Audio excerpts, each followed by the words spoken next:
A base conceitual do direito natural, o natural enquanto primitivo e o natural no sentido teleológico.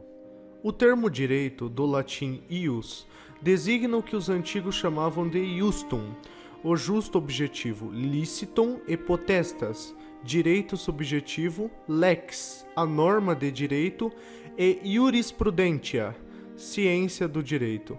São termos análogos, mas com sentidos diversos dependendo das circunstâncias.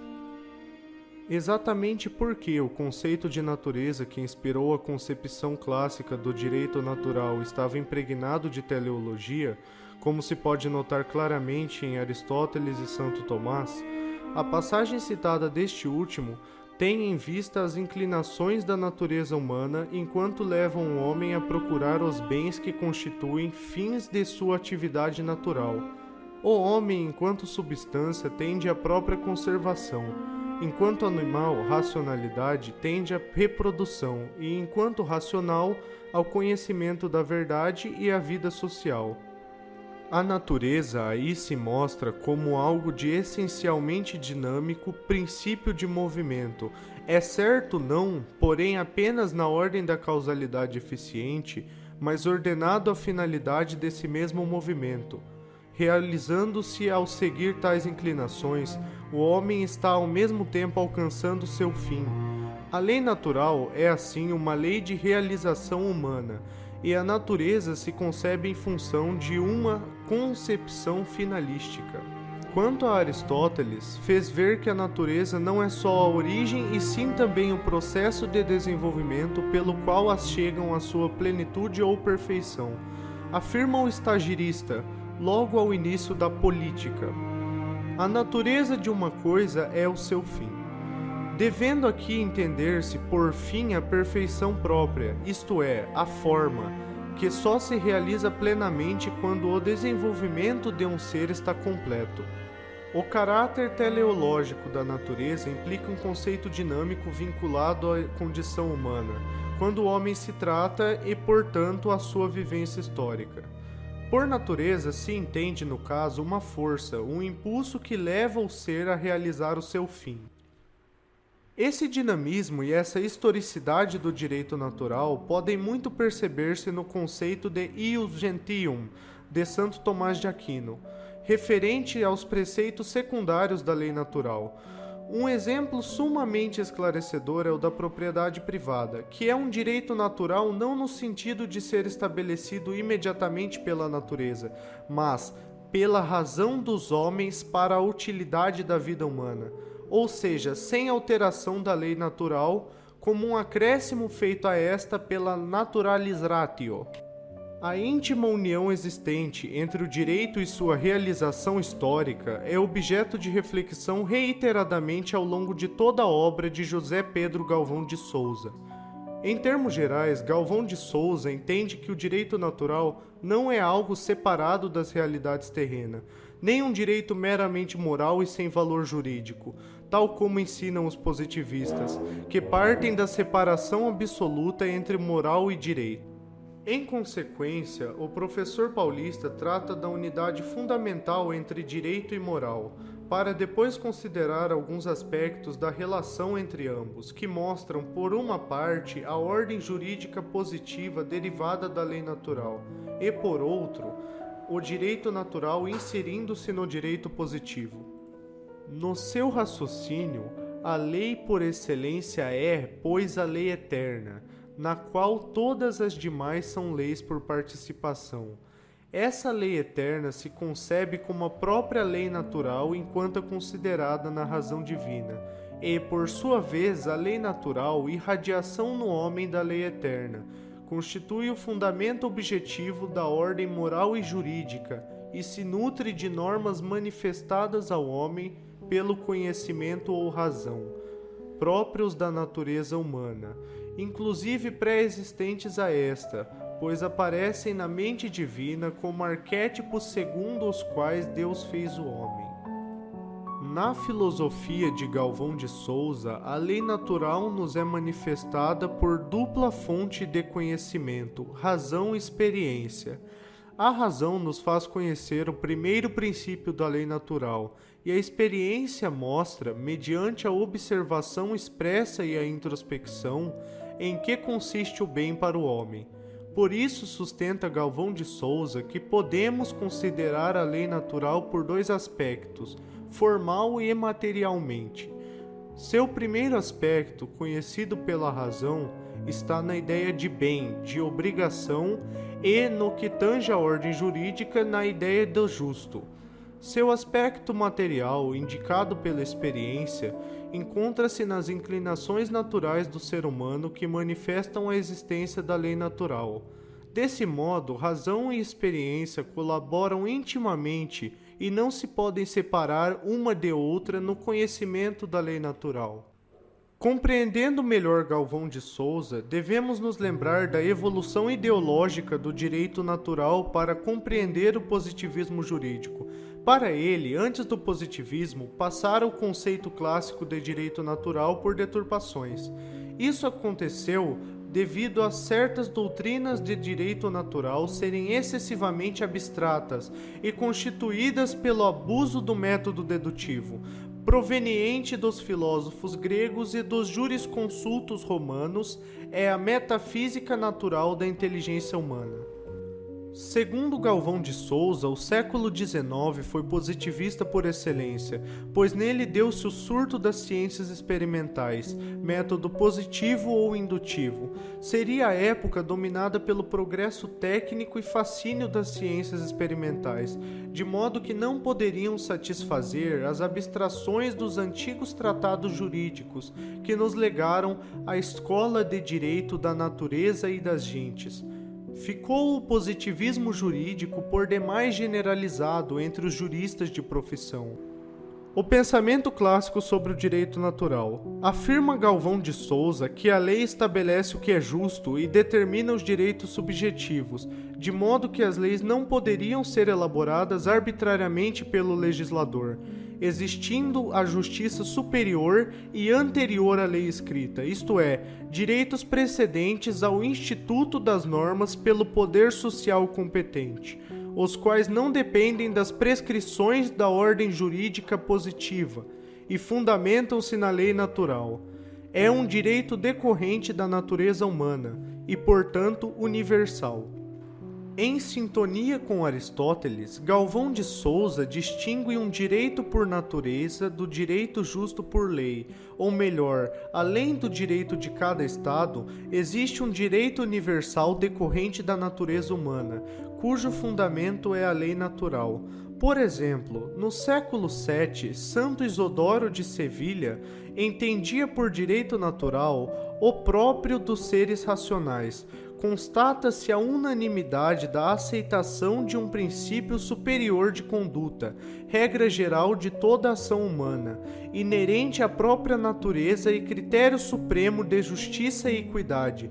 Este princípio é universalmente admitido, por ser evidente e pode formular-se: devemos praticar o bem e evitar o mal.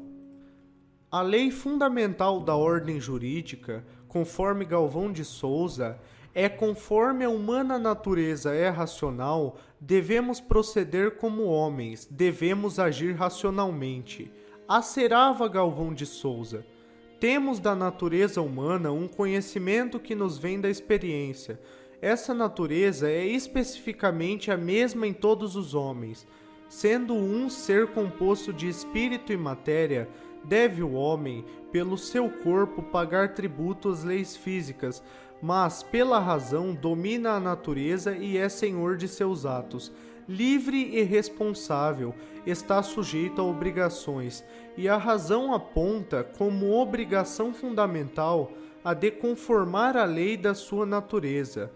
Tem o homem um fim pessoal, a própria felicidade, que só pode conseguir com auxílio dos seus semelhantes, pelo que deve viver em sociedade, respeitando os direitos dos outros homens e satisfazendo as demais exigências da vida em comum.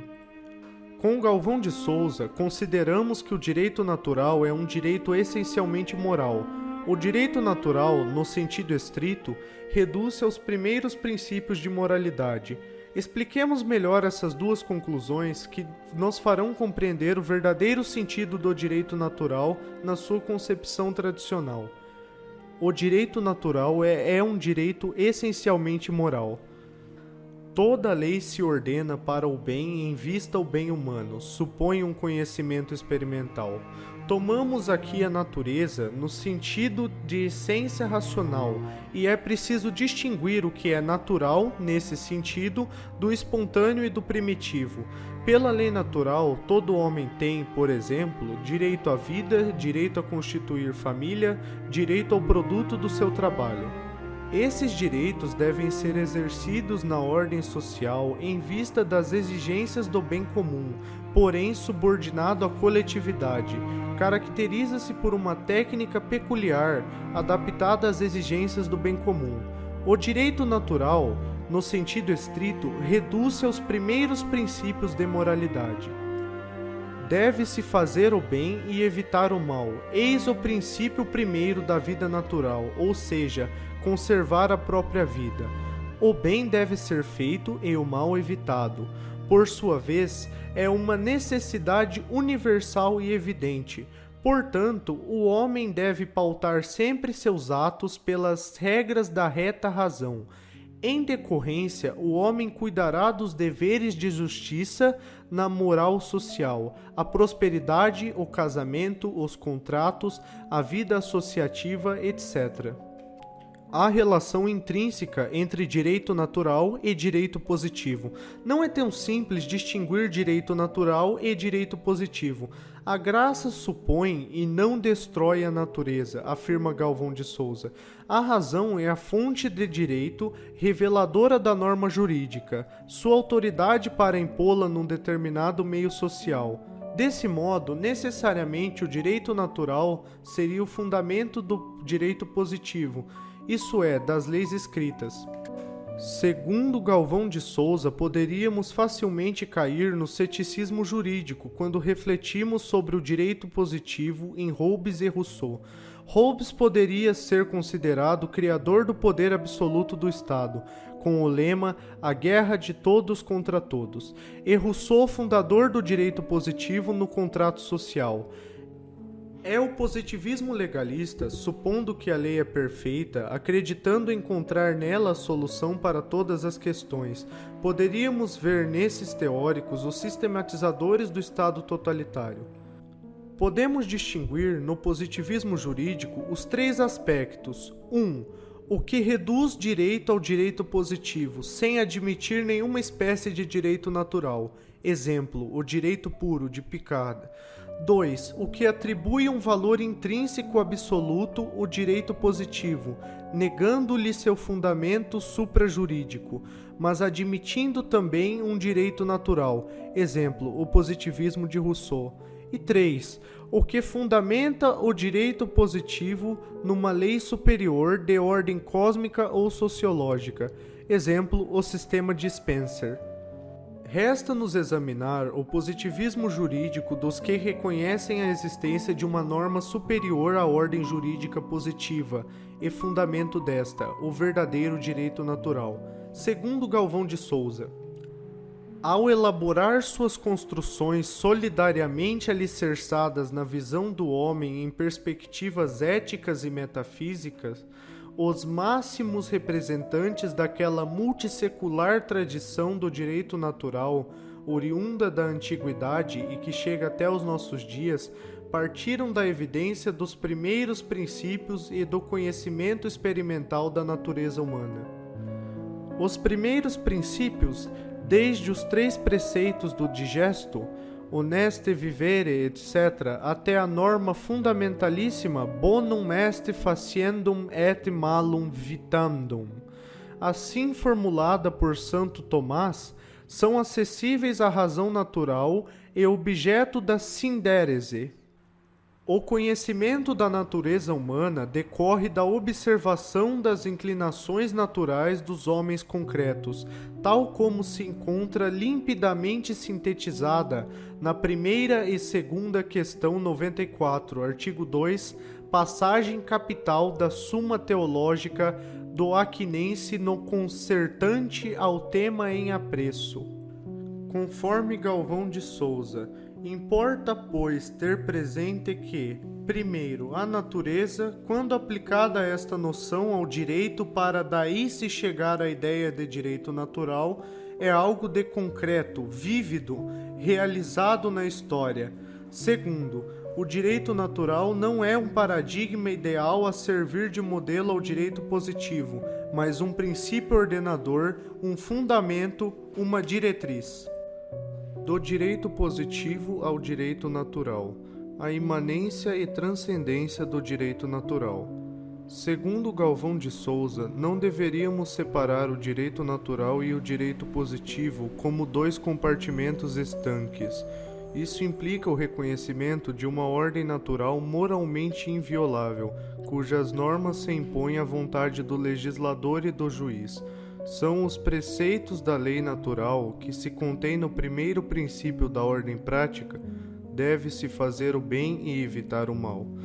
Os princípios de não contradição, razão suficiente, finalidade e causalidade no plano da razão especulativa são evidentes e contêm valor axiomático. A constante presença do direito natural na realidade da vida jurídica acarreta sua permanente vigência na filosofia do direito, por ser conhecido como fundamento transcendente do direito, ratio essendi. O direito natural é transcendente e imanente em relação ao direito positivo. Sua transcendência está em que o direito natural independe de qualquer ordem jurídica positivamente instituída, resultando de uma ordem natural e sendo conhecido à luz da razão, que apreende naturalmente os princípios primeiros da ordem prática.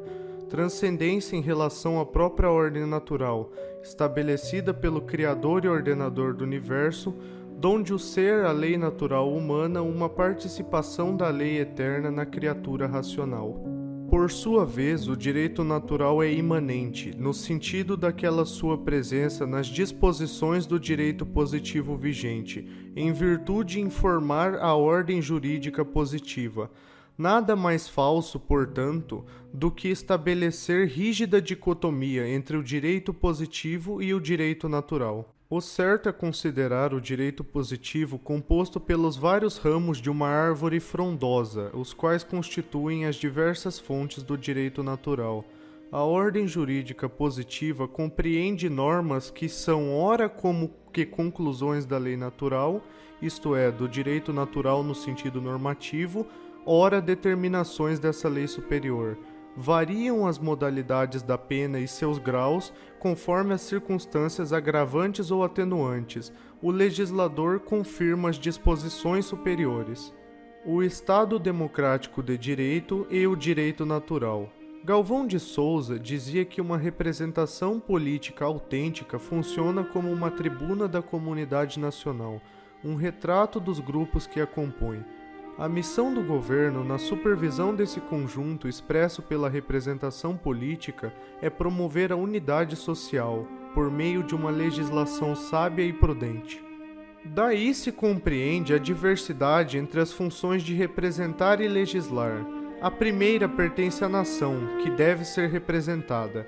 A segunda é tarefa do Estado, cuja autoridade é competente para editar leis. E justamente porque reúnem duas funções distintas, os parlamentos se desmoralizam quando não representam de modo autêntico a nação e nem legislam adequadamente, porque os seus componentes não sabem o que é uma lei. Afirmava igualmente que a confusão entre a função de representar e a função de legislar deriva do princípio russoniano da Revolução Francesa, o dogma da soberania popular. Sendo a função de legislar a mais importante, é decorrência lógica, na perspectiva revolucionária, que seja exercida pelos supostos representantes do povo soberano, e não pela autoridade do Estado. Portanto, segundo Galvão de Souza, a verdadeira solução do problema da limitação do poder político não consiste na sua divisão em três poderes independentes e harmônicos, segundo o dogma do constitucionalismo liberal cunhado por Montesquieu. Aliás, são independentes e harmônicos só na teoria, porque na prática sempre é um que prevalece sobre o outro. A solução, pensa Galvão de Souza, consiste numa fragmentação da soberania pelo reconhecimento das autoridades sociais que dirigem as instituições intermediárias que constituem a sociedade. O argumento de Galvão de Souza parte dos seguintes princípios. O direito tem por fim promover o bem comum, e não há sociedade sem direito. Como diziam os romanos, ubi societas, ubi ius. Ora, a sociedade é uma sociedade de sociedades. Quer dizer, antes que a sociedade civil se revista da organização jurídica estatal, ela já conta com inumeráveis grupos organizados juridicamente, gozando de liberdade, autonomia, atingindo, enfim, seus objetivos próprios. Esses grupos intermediários têm uma soberania social. Seus dirigentes são, sem nenhum favor do Estado, autoridades sociais. Consequentemente, no ordenamento do Estado não deve haver um monoísmo jurídico, mas um pluralismo que garanta efetivamente as liberdades concretas dos homens vinculados a esses grupos. Não adianta um mero artigo constitucional que assegure teoricamente liberdade e igualdade se a sociedade se pulveriza em indivíduos massificados, uniformizados ao sabor da mídia. As verdadeiras liberdades, os verdadeiros direitos, são aqueles conquistados historicamente pelos grupos sociais, que são os ambientes naturais dos homens que têm consciência das suas raízes, valores e tradições. Como se vê, nessa perspectiva não há lugar para antagonismo entre sociedade e Estado, pois o Estado não se pode proclamar como o único a realizar pela lei o bem comum, na medida em que a mesma sociedade detém, através de seus grupos, um ordenamento jurídico que visa o bem comum e dinamiza toda a vida social. Segundo Galvão de Souza, a sociedade, presa por nessa corrente de força que é o Estado moderno, é produto acabado de duas correntes filosóficas modernas. O cartesianismo, como se sabe, Descartes estabeleceu um dualismo alma e corpo, res cognitas e res extensa. Assim, o Estado é res cognitas e a sociedade res extensa, a matéria manipulada pelo Estado. A outra corrente de pensamento que teria contribuído fortemente para a estatização da sociedade e monoísmo jurídico é o ocasionalismo de Malebranche, que nega a existência das causas segundas. Assim, só temos o Estado, causa primeira e única do bem comum. Os grupos sociais não podem ser considerados causas segundas do bem público. Outra análise muito interessante de Galvão de Souza, que data de 1973, quando ainda vivíamos a Guerra Fria e o neoliberalismo nem sequer engatinhava, diz respeito ao declínio do Estado, ou mesmo ao seu desaparecimento em virtude do surgimento de novas estruturas jurídicas internacionais, que se sobrepõem aos Estados nacionais, obrigando-os a adaptar suas legislações aos ditames das convenções internacionais. Galvão de Souza aborda esse tema empolgante da globalização, atentem para a data, em sua obra O Estado Tecnocrático, e pergunta se o perecimento do Estado a que assistimos significaria maior autonomia na sociedade. Mas comecemos por ouvir o que Galvão de Souza entende por Estado tecnocrático. Ele diz que se trata da transposição para a ordem política dos critérios e práticas próprios da ordem econômica. Em síntese, é o regime em que os técnicos passam a ocupar o lugar dos políticos. Uma engenharia social substitui a ciência política, e o governo dos homens é superado pela administração das coisas.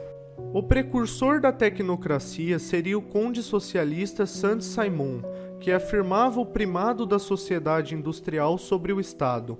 Quer dizer, a administração pública deveria caber aos homens de negócios, aos empresários, que são abelhas industriosas, e não aos políticos, que são os marimbondos. A ciência econômica tem primazia sobre a jurisprudência. Diz Galvão de Souza que se trata, em grande medida, de uma consequência do descrédito e desprestígio, do fracasso da classe política. Os políticos politiqueiros, incompetentes, demagogos, corruptos, geram uma crise que força uma intervenção, por exemplo, militar.